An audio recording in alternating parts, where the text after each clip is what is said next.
So we have here boneless bangus, no? Kanina pa siya nakasit sa kanyang liquid. So sinison ko lang siya kanina ng konting salt, konting vinegar, konting garlic. Naka-marinate siya for about an hour. Para mas maging crispy, kailangan high heat po parate. So, i-dredge lang natin yung ating bangus skin. So, again, kapag may liquid yung ating bangus, hindi siya magiging crispy. So, now, mag-add lang tayo ng konting vegetable oil sa ating pan. Skin side down, then yung merong flesh sa ibabaw. And then, yung ating meat, lalagyan din natin ng konting flour. So, we want it lang na mag-cook ng konti. And then, set aside. And then, start na tayo dun sa meat. And then, add nyo siya kaagad. Ayan. Then, add lang ng konting-kunting oil lang.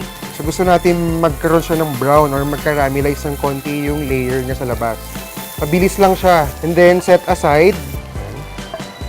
And then, using the same pan, i-fry na natin muna yung egg natin.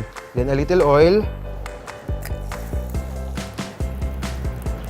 Then, set aside nyo lang yung egg natin. So, again, high heat lang po. Using your bangus, sisison lang natin siya ng soy sauce. And then, lagay na natin siya agad sa pan. Ayan. And then, add agad ng red onions. And then, add na natin yung ating chili. So, cook lang mga about 30 seconds. And then, patayin na po natin yung heat. And then, add na natin yung ating liver spread. Lagyan natin ng konting spring onion. And then, add na po natin yung rest ng ating onion. Ayan. Para medyo may raw flavor siya. So, yung magiging parang bed natin. And then, lagay natin siya sa ibabaw. So, always use real mayonnaise para sa inyong sisig.